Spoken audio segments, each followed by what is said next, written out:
Assalamualaikum warahmatullahi wabarakatuh.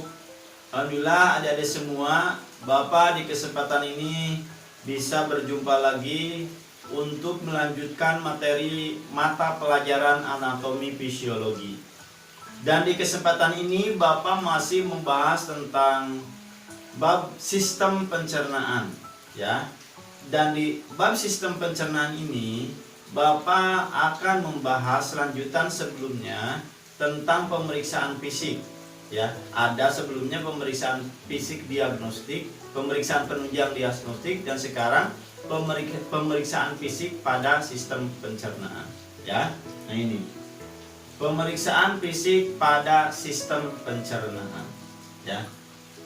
Adik-adik semua, ketika seorang perawat melakukan pengkajian atau dokter untuk menunjang terhadap ketepatan pengobatan, terapi, atau intervensi yang akan dilakukan terhadap pasien, tentunya kita harus melakukan pemeriksaan-pemeriksaan seperti diantaranya pemeriksaan fisik. Nah, dalam pemeriksaan fisik ini sekiranya apa yang harus diketahui dan apa yang harus dilakukan agar dapat menunjang terhadap intervensi selanjutnya, ya. Nah, yang pertama yang harus dilakukan pada pemeriksaan fisik adalah pemeriksaan mulut atau kapung oris dan paring. Nah, pemeriksaan mulut ini dilakukan dengan tujuan untuk apa?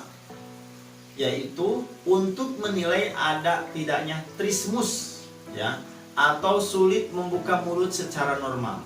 Pertama, ya, trismus. Yang kedua, holitosis.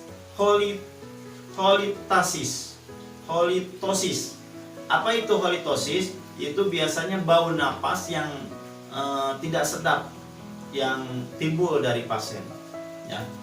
Yang selanjutnya, labioskisis, yaitu keadaan bibir yang tidak simetris. Nah, itu untuk mengetahui tujuan itu pada pemeriksaan fisik mulut, ya. Nah, pemeriksaan selain di mulut juga ada pemeriksaan paring. Nah, pemeriksaan paring ini dilakukan dengan cara bagaimana? Dengan meminta pasien membuka mulut, ya, diperintah buka mulutnya, Bu, maaf Pak, ya. Kemudian dengan menggunakan penekanan lidah, tekan pada bagian tengah, ya, dibuka mulutnya, ya, paring. Mintalah pasien mengucapkan kata-kata ah, ya, sambil ditekan. Nah, setelah diperintahkan mengucapkan kata-kata, perhatikan warna dari bagian paring yang terlihat setelah ditekan. Nah, itu, ya. Nah, dalam pemeriksaan mulut dan paring ini tentunya ada teknik yang biasanya dilakukan, yaitu inspeksi dan palpasi, ya. Nah, pemeriksaan yang pertama inspeksi. Nah, pemeriksaan infeksi pada mulut itu dilakukan dengan cara seperti apa yang harus dilakukan? Karena ada cara-caranya. Yang pertama, tahapannya lakukan infeksi pada bagian bibir, ya, mukosa, bagian gusi, bagian langit-langit, dan juga bagian lidah dan paring, ya. Nah, ketika menginfeksi bibir si pasien, apa yang harus diperhatikan? Perhatikan warnanya, ya. Warna si bibirnya itu seperti apa? Kelembabannya perhatikan, ya. Pembengkakannya perhatikan juga, ya. Pecah, ya. Pecah-pecah pada bibir itu perhatikan dengan cara infeksi pada bibir, ya. Selanjutnya, infeksi pemeriksaan mukosa oral, ya. Itu dilakukan dengan seperti apa? Meminta pasien membuka mulut, ya, mukosa oralnya. Pemeriksaan mukosa oral ini dilakukan dengan memperhatikan apanya? Warnanya, ya, mukosanya, pigmentasinya, ya, atau zat warna yang ada pada mukosa, ya. Ulserasinya apakah ada lecet, ya, dan juga bercak-bercak pigmentasi yang normal pada kulit di dalam mukosanya itu, ya. Itu pemeriksaan infeksi mukosa oral. Selanjutnya ada pemeriksaan infeksi gusi dan gigi, ya. Nah, ini dilakukan dengan cara apa? Dengan memperhatikan apakah ada peradangan, apakah ada pembengkakan, apakah ada pendarahan, atau apakah ada perubahan warna dari gusi itu, ya. Itu infeksi pada gusi dan gigi. Yang selanjutnya pemeriksaan infeksi langit-langit, ya. Langit-langit mulut dan lidah. Itu dengan dilakukan apa? Yaitu dengan memperhatikan bentuk dan warna dari langit-langit tersebut, ya. Dengan cara infeksi, ya. Di samping itu juga, ya, pemeriksa menekan, ya, lidah si pasien ke bawah dengan menggunakan sepetel lidah yang terbungkus dengan kasa. Kemudian amati infeksi paring terhadap kesimetrisan daripada upula, ya. Jadi nanti ditekan, ya, lidahnya ke bawah untuk melihat upula. Upula itu elak-elakan yang menggantung ke langit-langit atas, ya. Apakah upulanya itu, ya, kalau di ini, kalau disentuh, nah itu biasanya merespon muntah, ya. Nah, upulanya itu yang menggantung, nah itu apakah simetris atau tidak, apakah ada pembengkakan atau tidak. Nah, itu pemeriksaan secara infeksi pada pemeriksaan mulut dan paring, ya. Selanjutnya pemeriksaan palpasi mulut dan paring, ya. Pemeriksaan mulut dan paring ini dilakukan dengan cara bagaimana, ya? Nah, langkah pertama yang harus dilakukan, posisikan pasien untuk duduk berhadapan dengan pemeriksa, ya, yang pertama. Yang kedua, pasien diminta membuka mulut, ya, membuka mulutnya.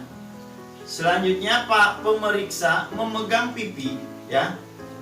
Ibu jari dan telunjuk berada di tengah-tengah. Ini jari telunjuk dimasukkan ke bagian dalam, ibu jari dipegang pipi yang luar. Nah, perhatikan apakah ada pembengkakan atau tidak, apakah ada respon nyeri atau tidak. Nah itu, ya. Yang selanjutnya pemeriksa melakukan palpasi pada palatum dengan jari-jari telunjuk, merasakan ada tidaknya pembengkakan pada bagian palatum, ya, bagian palatum, ya. Nah, selanjutnya pemeriksaan dilanjutkan dengan melakukan palpasi, ya, di dasar mulut, ya. Pasien diminta untuk mengatakan L. Kemudian palpasi di dasar mulut dengan telunjuk dengan tangan kanan ditekan, ya. Nah itu, beri sedikit penekanan dengan ibu jari di bawah dagu, ya. Nah ini masukkan jari telunjuknya. Nah ini ditekan. Amati pembengkakan dan catat jika perlu. Jadi dagunya gini, telunjuknya menekan, ya. Selanjutnya lakukan palpasi lidah dengan meminta pasien untuk menjulurkan lidahnya, ya. Jadi suruh keluar, Bu, lidahnya keluarkan. Nah, pegang lidah dengan kasa steril, ya. Menggunakan tangan kiri, ya. Lakukan palpasi dengan jari telunjuk tangan kanan, terutama pada bagian belakang dari lidah tersebut. Nah itu palpasi yang harus biasanya teknik yang dilakukan pemeriksaan fisik di lidah, ya, mulut dan paring. Nah, selanjutnya ada pemeriksaan abdomen, ya. Tadi pemeriksaan mulut, pemeriksaan fisiknya, yang sekarang pemeriksaan abdomen, ya. Nah, dalam pemeriksaan abdomen ini dilakukan untuk apa? Pertama, untuk gejala penyakit abdomen seperti nyeri abdomen, ya, atau gangguan fungsi, untuk mengetahui pendarahan di abdomen, untuk mengetahui gejala sistemik iritasi peritoneum, ya, lapisan selaput tipis di dalam rongga perut, adanya obstruksi organ berongga, ya, di dalam usus, ya. Nah itu tujuan dilakukannya pemeriksaan abdomen. Dan pemeriksaan abdomen ini dilakukan dengan prosedur seperti apa saja. Ada infeksi, ada palpasi, ada perkusi, dan ada auskultasi. ya. Beda kalau tadi mulut hanya 2, palpasi dan infeksi. Nah, tapi kalau lambung ada 4, ya. Yang prosedur pertama dengan pemeriksaan infeksi, ya. Nah, lambung, teknik yang dilakukan dengan cara pemeriksaan infeksi ini, bagaimana caranya ketika melakukan pemeriksaan ini? Pertama, posisikan pasien untuk tidur terlentang, ya, disuruh tidur, ya, si pasiennya. Yang kedua, ya, infeksi dengan mengamati bentuk perutnya seperti apa secara umum, ya. Kontur permukaan perut, ya, dilihat. Penonjolannya juga dilihat. Kesimetrisannya juga dilihat, ya, dan juga retraksinya, ya. Retraksi itu bentuknya, ya, ya. Nah, itu. Selanjutnya pasien diminta untuk menghirup oksigen secara dalam dan diminta untuk batuk, ya. Sedangkan pemeriksa mengamati gerakan kulit abdomen saat pasien melakukan inspirasi, ya, amati. Nah, itu teknik pemeriksaan infeksi, ya. Selanjutnya, nah, dalam abdomen ada pemeriksaan perkusi, ya. Nah, pemeriksaan perkusi atau diperiksa dengan cara mengetuk pada abdomen ini dilakukan dengan langkah-langkah apa saja. Pertama, pasien diminta untuk tidur terlentang, sama tadi seperti infeksi, ya. Kemudian diperkusi mulai dari kuadran kanan, ya. Nah, ini diperkusi. Kuadran kanan, ya. Kuadran kanan atas, kemudian bergerak searah jarum jam, ya. Ya. Nah, jadi diperkusi, ya. Pemeriksa itu memperhatikan dan mencatat reaksi pasien saat diperiksa, ya. Dan pemeriksa juga memperhatikan suara dari perkusi, biasanya timpani, ya. Secara keseluruhan timpani ini seperti adik-adik mengetuk galon yang berisi air, kan bunyinya seperti itu timpani. Tapi kalau galon kosong, nah, ada tung-tung, beda suaranya. Nah, itu berarti kalau seperti itu juga ada gelembung gas atau apa, ya. Nah, itu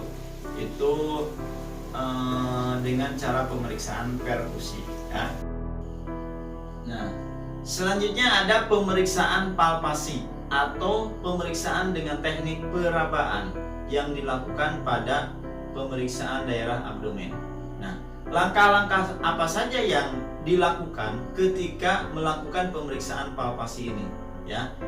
Nah, pertama dilakukan dengan palpasi ringan dengan memposisikan tangan dan lengan bawah secara horizontal sedalam 1 cm, ya. Jadi memposisikan tangan dan lengan bawah dengan cara horizontal, ya, sedalam 1 cm dengan menggunakan telapak ujung jari, ya. Lakukan penekanan yang lemah, ringan dan lembut, ya. Nah, itu, ya. Nah, ini jadi secara horizontal itu pertama, ya. Yang kedua, pemeriksa melakukan palpasi tersebut dengan mengamati ekspresi pasien. Jadi lihat mimik mukanya, apakah meringis, nangis, atau seperti apa, ya. Nah, itu perhatikan. Lakukan palpasi saat pasien melakukan ekspresi dan catat hasilnya seperti apa, ya. Nah, itu. Nah, selanjutnya palpasi dalam, ya. Kalau melakukan palpasi dalam itu dilakukan dengan menekan 1/4 distal, ya, permukaan tangan pada tangan lain yang diletakkan pada dinding perut. Nah, ini, ya. Jadi 1/4 distal ditekan dengan dalam. Nah, ini tangan ditekan tangan yang lain dengan dalam, ya.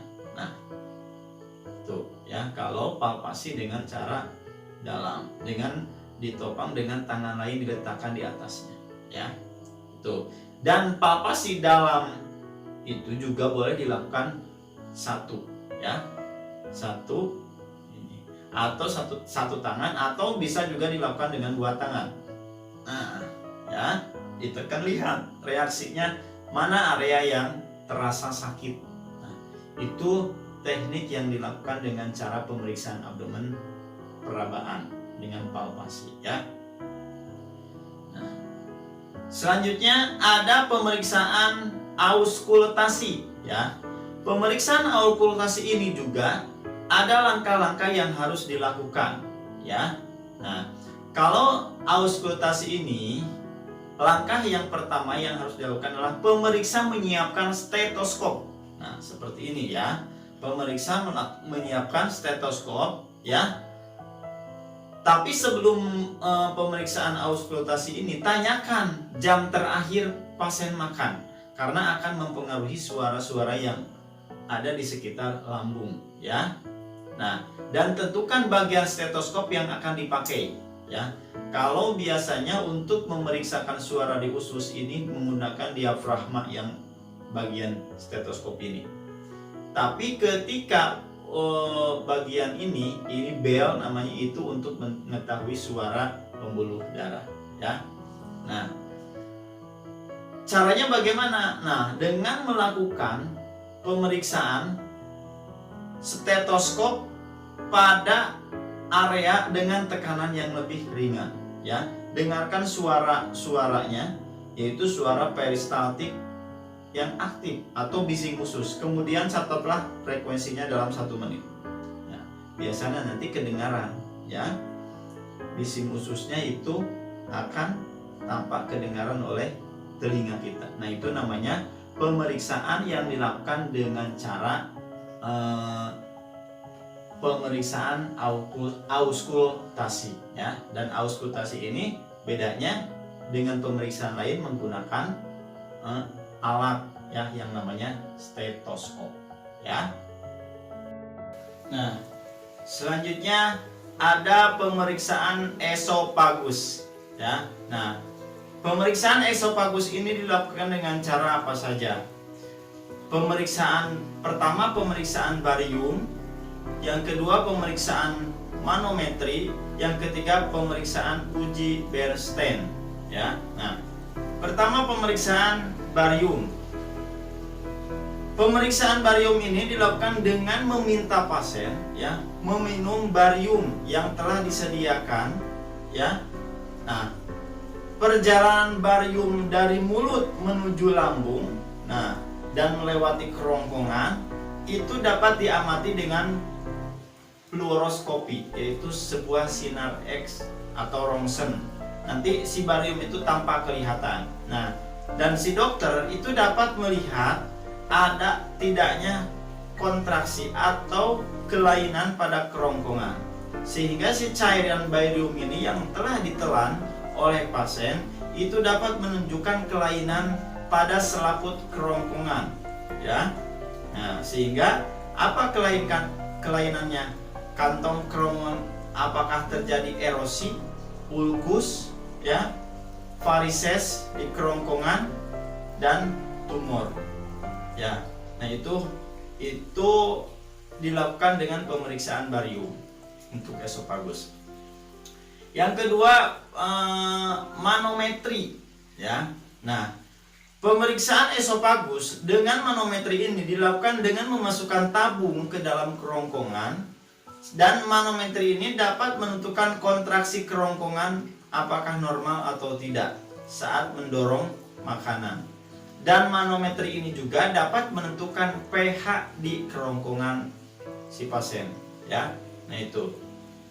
Yang ketiga yaitu uji Bernstein atau tes perfusi asam kerongkongan, ya. Nah, uji Bernstein ini dilakukan dengan memasukkan sejumlah asam ke dalam kerongkongan melalui selang nasogastrik.